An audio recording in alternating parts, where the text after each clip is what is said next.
are Locked On Big Ten, your daily podcast on the Big Ten Conference. Part of the Locked On Podcast Network, your team every day.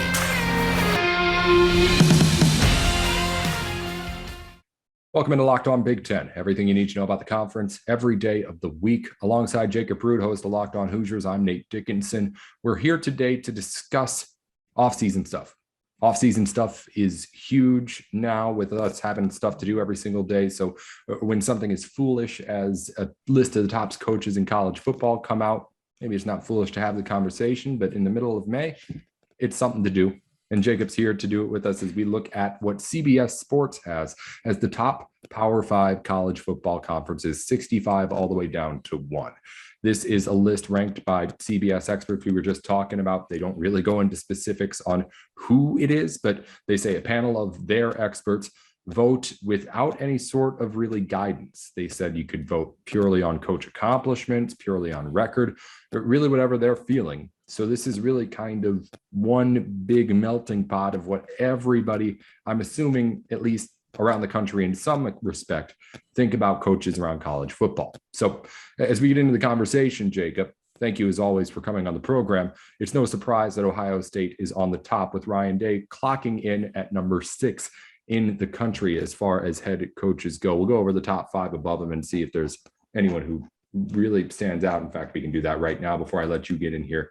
It's Nick Saban, Kirby Smart, Dabo Swinney, Lincoln Riley, and Jimbo Fisher, the top 5 coaches according to CBS Sports. Then Ryan Day comes in at 6. We said before you went on, I said this is the Ohio State conversation we have to have about how good the Buckeyes are pretty much any time we have this football combo. But how good are the Buckeyes? And how good is Ryan Day, I guess? Yeah, I was going to say they're pretty damn good, and it's because of Ryan Day, who has kind of seamlessly stepped into that job and had very few hiccups. I mean, this was the first season that they showed any of those hiccups, and it was still just a 2-loss season.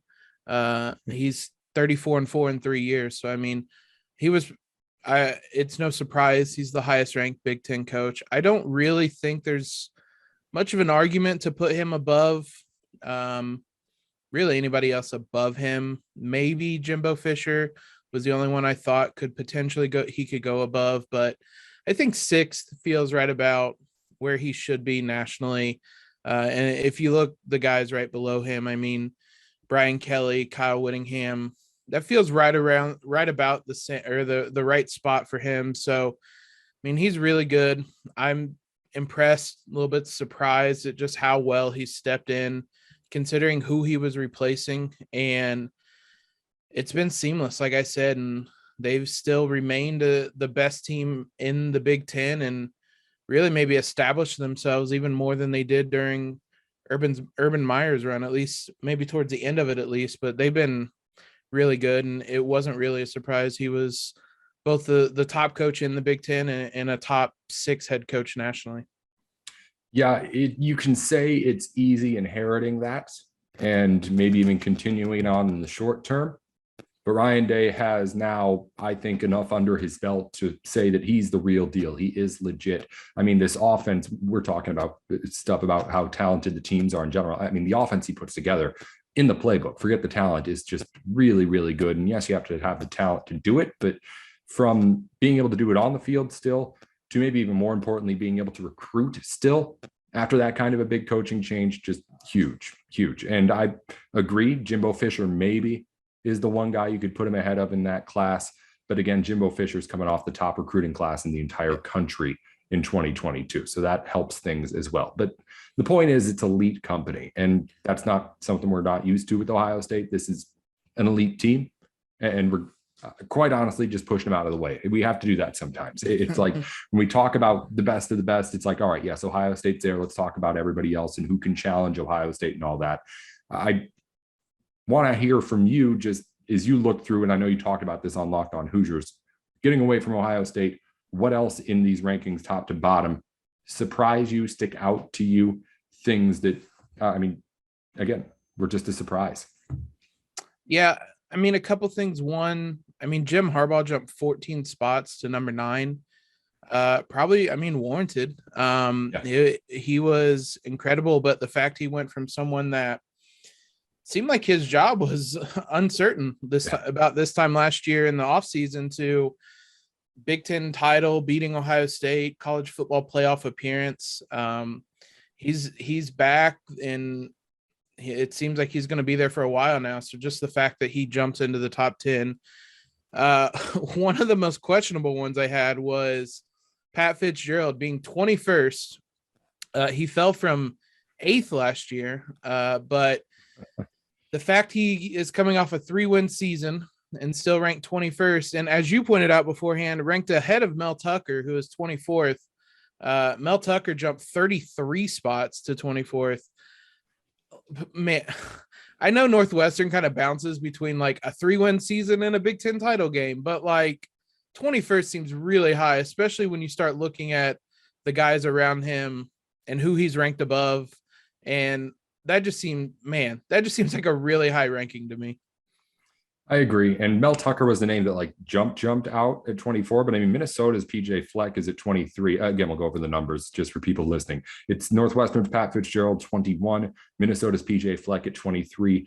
Mel Tucker from Michigan State at 24. I would have put Mel Tucker over both of those guys. But yeah, Pat Fitzgerald being at the top of the 3, it seems like that order should be flipped. But again, I mean, I guess when you're talking about 21, 23, 24, it doesn't really matter. I want to talk about why is it that you think differently about a Pat Fitzgerald compared to like a PJ Fleck? Because PJ Fleck has had, I guess, a little bit more consistent success over at Minnesota, but he hasn't reached the heights that Pat Fitzgerald has. I mean, that'd be the argument for having Pat Fitzgerald so high, is that the highs have been really high. I mean, they were in the Big Ten title game. And like, yeah, he deserved the ranking last year, but it feels like with Minnesota, there's maybe a little bit more of a baseline there. I'm just kind of looking at their records. I mean, they were 3-4 in the COVID year, but every other season, his first season they were 5-7, but he's went to a bowl game every other season. Was 11-2 in 2019. So I mean, it feels like there's a little bit more consistency there. It's just the if you just lay it out as like Fitzgerald's coming off a 3-win season and is a top 25 coach, just kind of saying that, and not just a 3-win season. He's had 2 3-win seasons in his last 3 years. It feels like there's a lot of volatility in there. Now, he's also had a number of 10-win, 9-win seasons during his time at Northwestern. So, I mean, maybe over the grander scope of things that maybe he is a top 25 coach.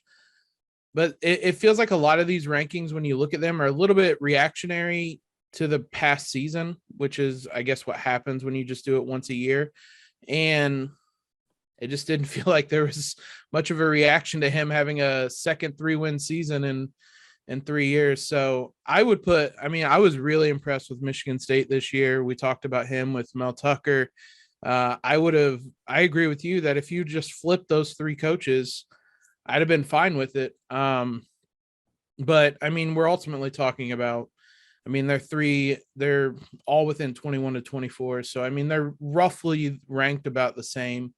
I just would have flipped them because it feels weird to see. Maybe it's a little bit of envy as well, because Tom Allen had a 2-win season and dropped 20 spots. Pat Fitzgerald has a 3-win season and dropped 13 spots. So maybe I'm just a little bit envious as well. Discuss that a little bit. Indiana's, as you mentioned, obviously huge drop off on the field for him, and it coordinates with the coaches ranking here with this. I mean, I feel like people in Indiana are still on the Allen bandwagon. No? Oh, very much so. Yeah. Nobody's jumped off that yet. Mm-hmm. So what is it that this guy has? Is it just winning more? I mean, we're going to talk about these rankings for a little bit longer here, but I mean, is it that simple? It does seem like right now, this is all just based on what you did for me lately, which I guess makes sense. But at the same time, it's like kind of hard to figure out. Yeah, that was the argument. I talked about this on Locked On Hoosiers on Wednesday. This has to be a reaction to last season, because like all those years building up to 2020 still happened, and 2020 still happened. but you also can't just like write off a 2-10 season. Like IU was horrible last year, and there's no real way to phrase it other than that. So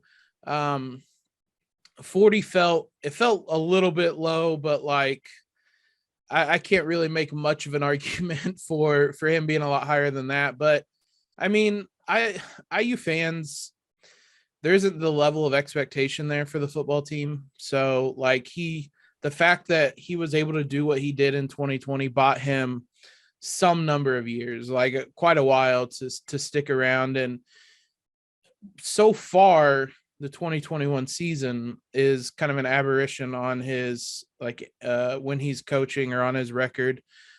He's largely been a successful coach. We don't go to bowl games, and he's taken us to many of them. So the level of expectation isn't there nearly as much. Football is just something to pass the time until basketball season most of the time for Tom Allen. So, or for IU, I should say. So Tom Allen, yeah, I mean, just kind of getting back to the baseline of getting bowl eligibility, 6 wins, I think would it just be like a terrific season, a bounce back year for him. But yeah, I was a little surprised that he went from a top 20 coach to, I mean, he fell 20 spots to 40th, and there's a couple names around him I was surprised by that were ranked ahead of him. But again, there's a group of Big Ten coaches kind of right around in that area as well. Yeah, you've got Indiana at 40, Illinois is at 38 with Brett Bielema, Rutgers is at 36. So yeah, there's kind of that middle of the pack there, and that's middle of the pack overall in this list too, from 1 to 65 as well. Before we move on here, just talking Hoosiers with you, it's one of the more interesting storylines I think going into this season is how Indiana's going to try and bounce back here, because I mean, you can speak to it, but the talent was more than 2-win talent. Yeah. How does it then translate to whatever this season is? What are the expectations for this season? Is a bowl game an expectation or a hope? No, it's definitely a hope. Bowl games at IU are never really an expectation. Last year probably would have been the only time it was an expectation. Because I mean, it's not a joke. IU just simply does not ever go to bowl games, and they haven't won a bowl game almost in my lifetime. It was the early 90s was the last time they won a bowl game. So it's just not, that's never an expectation. This season, I don't even know if there's like a quantifiable like win total or number or something to determine it a successful season. I think just kind of not being as bad as last year, and like showing improvements and showing that last year was a blip, and that the wheels haven't completely fallen off. Whether that's a 5-win season, a 6-win season, 7, whatever it is, getting to a bowl game, making a bowl game. I don't know that he has to hit any benchmark there, just kind of proving that the wheels haven't fallen off. He still has control of this program. And IU is kind of building back up again, because I mean, they have so much turnover from, I mean, when you win 2 games, everybody pretty much abandoned ship. And that was, especially offensively, there is almost nobody coming back to this team offensively next season. So he has to deal with a lot of turnover. So I don't know if there's like a specific benchmark he has to hit other than just don't be as bad as last year, and just improvement and making and giving the idea to fans that last year isn't the new norm, and that he still has the ability to motivate these guys and make them an average team, which is really all Indiana ever really hopes for. It's a weird situation to be in as a fan. Not quite as weird as being a Nebraska fan, though. The Cornhuskers are borderline favored to win the Big Ten West, but at the same time on these lists, Scott Frost is at the bottom of all 14 Big Ten teams, listed at 53 out of 65 Power 5 coaches.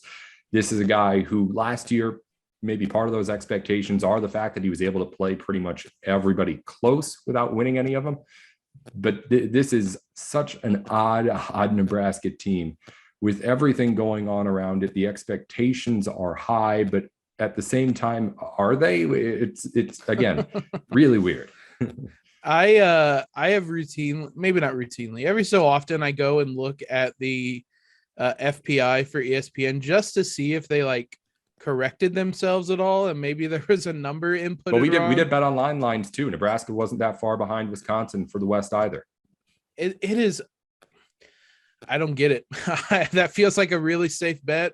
Probably one I'll be making for BetOnline, but I think that this poll is a lot closer than the FPI numbers because I just am not a believer in Scott Frost, and I'm surprised he has a job. I know we've mentioned that a couple of times. Basically, every time you talk Nebraska football, you have to be amazed that Scott Frost is still in charge. I don't understand how they're favorites. I mean, unless you're really building a case off of them being close last year, and the idea is that they would improve upon that and get over the top this year. Outside of that, I don't know. And that would, like, making that jump would require a coach that is capable of doing that. And I mean, I don't think I'm alone in saying that I don't have a lot of faith in Scott Frost in doing that, because he hasn't done it since he left UCF. Like, he's only won 15 games in, I think, 4 seasons in Nebraska. So I don't know. I don't get it with the Nebraska love. I would love to be in the Big Ten West and have a chance at being a team like Nebraska and being a potential favorite to win the division, but I don't see it. I'm much closer to where this poll is, and honestly, Scott Frost might not even be this high if I were to rank out the coaches, but most of the guys under him are first-year head coaches. So I don't know. I don't understand it. I'm surprised Scott Frost has a job, and I just don't really – it feels like I'm missing something when I look at these projections for Nebraska. Yeah, it is. Right now, Wisconsin, and these are lines to win the whole Big Ten, not just the West. So Wisconsin on the West side is at plus 1,000. Then it's Nebraska, plus 1,400 over at BetOnline. And I mean, they're in front of an Iowa at plus 2,000. And looking at Minnesota at plus 2,800. I mean, I guess it's a combination of, one, the West is weak. It's a weak West. It's been a weak West. Nebraska does have returning talent in places where a lot of schools that were good last year have a lot of guys who are departing. But at the same time, again, it's still this Scott Frost team that, what are we on, year 5, year 6 coming up now, that, as you mentioned, has not done it once since arriving at Lincoln. It's a prove it kind of thing. As you said, I don't think you can bet on teams not winning the conference. But if you I'm going to find some way to make this bet or some, I don't know. It just feels like insanity and easy money. Like when you look at Kirk Ferentz at Iowa or Paul Chryst at Wisconsin, like, I trust those guys to take worse rosters and be better than Nebraska than Scott Frost taking whatever roster he has at Nebraska and winning the Big Ten.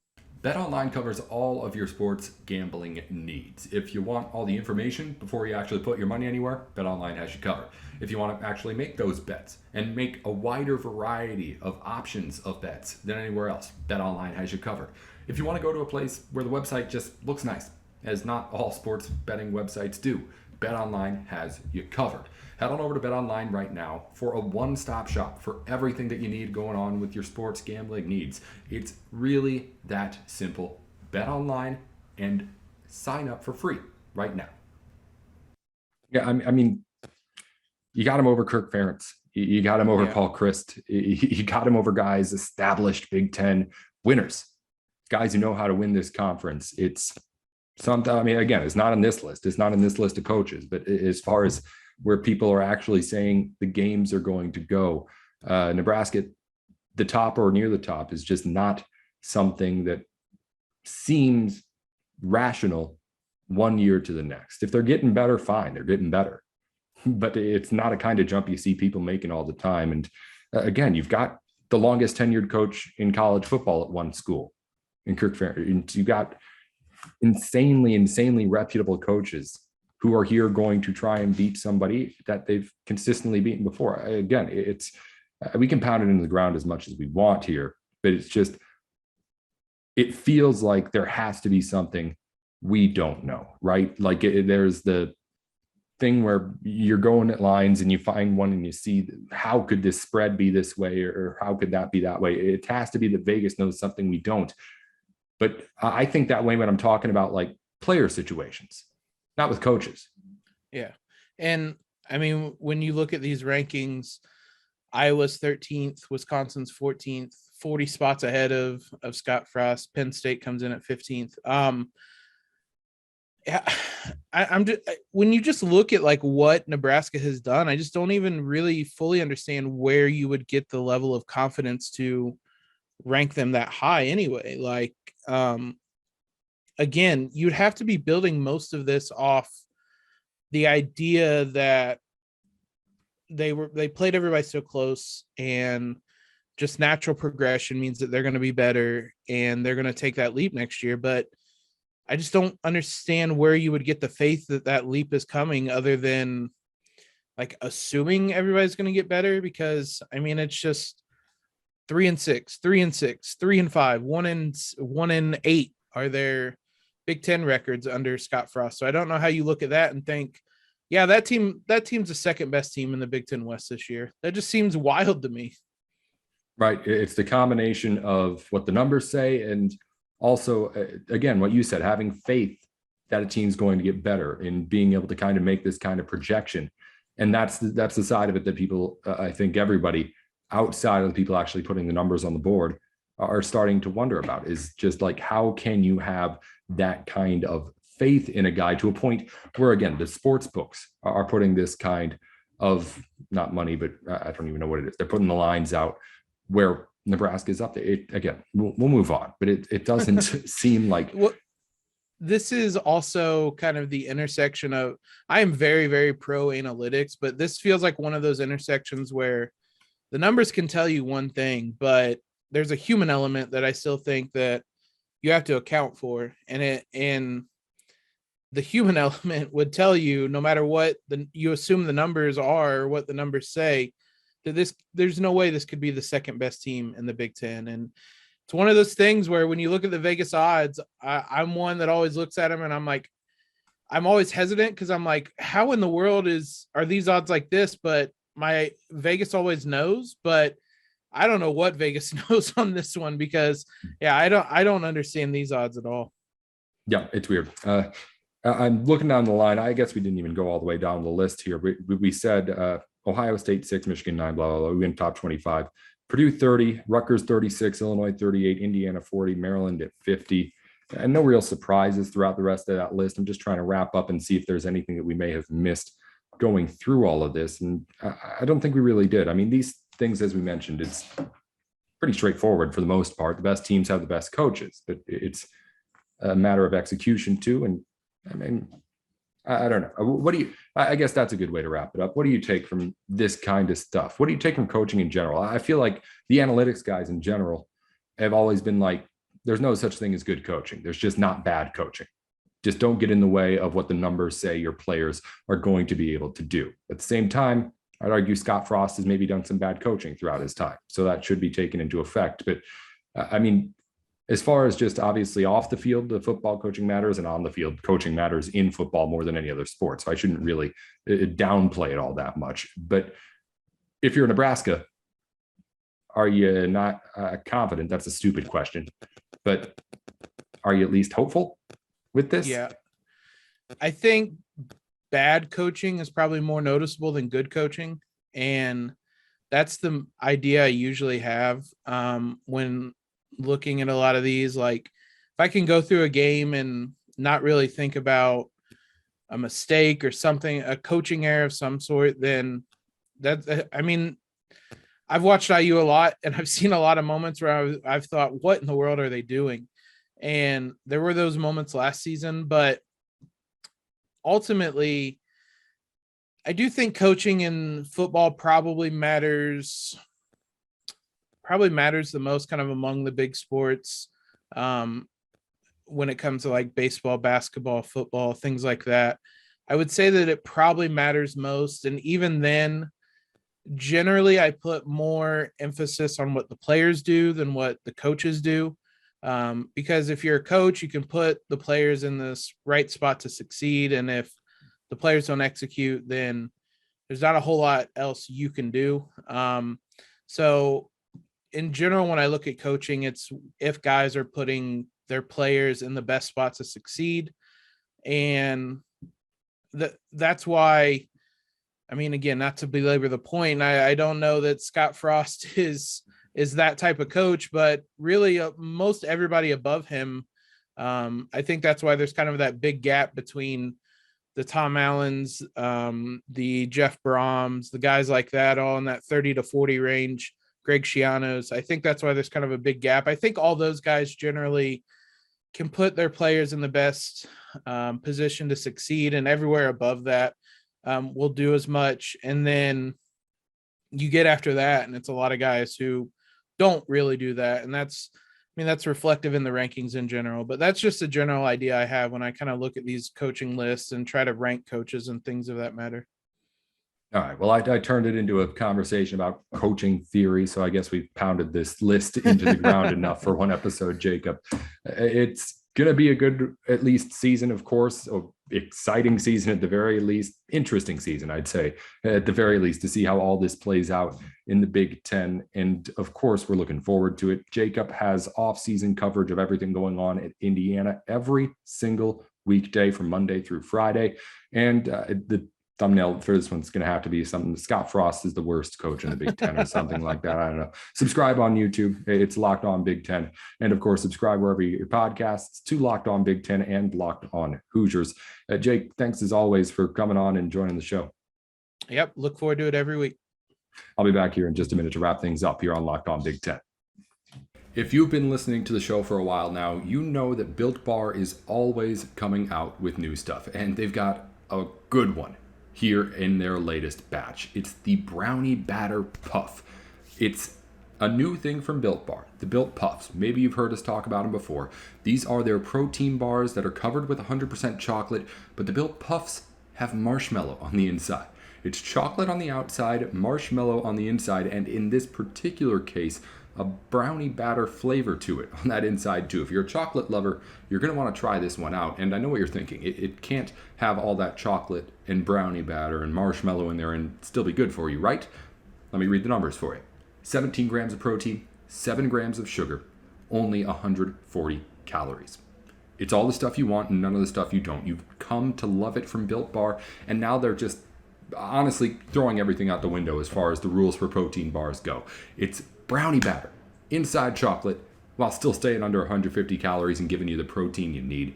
If you go to Built.com right now, you can see it and every other thing that Built Bar has to offer.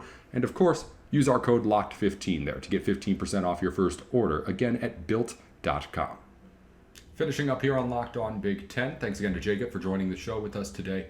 Before we go, some thoughts on what's going on in the SEC between Jimbo Fisher and Nick Saban.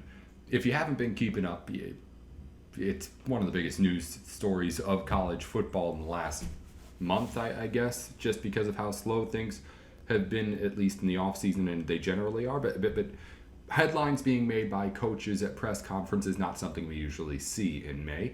But instead, Nick Saban, in what wasn't a press conference, I think I saw the clip, he was sitting down holding a microphone, looked like some sort of thing he was speaking at.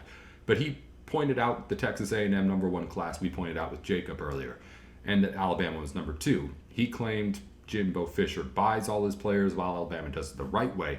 Fisher comes back this morning and really just tears apart Nick Saban in a lot of different ways. I mean, you can go look up quotes if you want, but basically just saying, like, what are you talking about? We didn't do anything wrong. We didn't break the rules. And he knows the way that Alabama has been doing things before, he said, or he didn't say that particular. He says he has ideas. He suggested that he knows how things go around places. I, again, don't really know, but he was, of course, full backlash and did not hold back. I'm not going to be able to give it all credit. You should go look up and see some of the things that he said yourself. But the point is, Nick Saban is unhappy, I guess. And I'm pausing here because I was about to say unhappy with NIL, but I don't really think that's the case here. He's unhappy with losing. And Alabama did not lose. #2 team, or #2 recruiting class in the country in 2022. But I just don't get the hesitance to accept this. I've mentioned it before, but it must be especially hard for a guy like Nick Saban, who was the one who had all the power before and had done all of the winning on the recruiting trail. Now he has some competition in the form of real dollars. But if Alabama just started spending the money, they would be able to be just fine. They'd still be Alabama. They still are Alabama. And to be quite honest, I think Alabama's spending plenty of money on NIL recruits on their own. So I really do think this is just a problem with Nick Saban not wanting to lose. But why do you do it this way? Why would you go and advertise to your commits and future that, hey, the way that gets you a lot of money, in my head, that's the wrong way. If I'm Jimbo Fisher right now, I'm going on Twitter or whatever it is, and I'm posting immediately, hey, if you want to go up and do things the wrong way at Texas A&M, Alabama commits, anybody, we got bags waiting. Obviously not in that exact words, but if this is the wrong way, count me in. Every single Big Ten team should be doing it the wrong way, as long as it's the legal way still. And again, that may change at some point. We don't know when. But while the floodgates are open, it seems so weird that somebody as smart and experienced as Nick Saban would take such a foolish route. I don't know what he's thinking exactly. It seems like a desperation to try to hold on to this power, but everything's pushing against him at this point. That's all for today on Locked On Big Ten. We'll be back tomorrow with Matt Sheehan of Locked On Spartans to talk about what exactly is going on with the NCAA's decision to lax some of the conference championship game rules. Could it mean the Big Ten could get out of division sooner than later? Of course it does, but we'll break it all down with Matt later in the show.